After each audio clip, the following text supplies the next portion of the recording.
1 বছর ধরে আমি একটা জিনিস আমার এত ভালো লেগেছে যে তারা অনেক বেশি থাকে না, মানে কমিউনিকেশন যদি করতে চাই তারা খুব দারুণভাবে কমিউনিকেশন করে এবং যেই সার্ভিসটা চাই, যেই প্রোডাক্টটা চাই এক্স্যাক্টলি তারা ওইটা ওভাবে দেওয়ার চেষ্টা করে। এবং আমার তো ভীষণ পছন্দের, আমি অলরেডি ফোন ইউজ করছি, আমার ফ্যামিলির অনেক কিছু এখান থেকে নেওয়া হয়, আমরা ইউজ করি। এবং আমার ভালো লাগছে যে তারা এই যে নতুন একটা শোরুম উদ্বোধন করলো, এবং আমার মনে হয় যে এটা জাস্ট শুরু, আরও অনেক অনেক হোক এই দোয়া করছি। এবং আরও অনেকেই আছে, ভালো লাগছে, এই তো। আমাদের যে কোনো ফোন পারচেজে থাকছে একটা airports pro Dubai variant which is free and all accessories and gadgets we have 20% flat discount. আমি তো অনেক কিছু অলরেডি তাকে লিস্ট পাঠিয়েছি যে ভাইয়া এগুলো এগুলো নিব, অলরেডি এসে বলে। আচ্ছা আমি একটু বলে দেই, আপু অলরেডি 18 Pro Max এর জন্য আমাকে বুকিং করে ফেলেছে।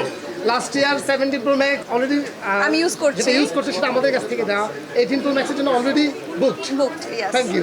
আমার খুবই ভালো লাগছে আজকের উদ্বোধনীতে এসে, কারণ উদ্যোক্তাদের কিন্তু একটি স্বপ্ন থাকে যে আমাদের বাংলাদেশের সর্ববৃহৎ এবং বাংলাদেশের বাইরেও অনেক কান্ট্রিতে এত বৃহত্তম শপিং মল যেটা যমুনা ফিউচার পার্ক, এখানে উদ্যোক্তাদের একটা স্বপ্ন থাকে। যেমন ফোনেক্স ব্র্যান্ড ওনারা বলছিলেন যে ওনাদের আগেও কিন্তু অনেক ব্রাঞ্চেস আছে, ওনারা 8 বছর ধরে বিজনেস করছে, কিন্তু যমুনা ফিউচার পার্কটা ছিল ওনাদের একটা ড্রিম প্রজেক্ট। সো আজকে কিন্তু সেই ড্রিম ফুলফিল হয়েছে। So I guess big congratulations for phonics এবং যমুনা ফিউচার পার্কে ওনাদের ফ্ল্যাগশিপ স্টোর। যেভাবে যমুনা ফিউচার পার্কে এসে অন্যান্য উদ্যোক্তা বা ব্যবসায়ীরা লাভবান হয়েছে, আমি আশা রাখছি ফোনেক্সও তার ব্যতিক্রম নয়। এবং যেটা স্যার বললেন যে এখানে সবসময় অথেন্টিক প্রোডাক্টটাই ওনারা প্রচার প্রসার করে।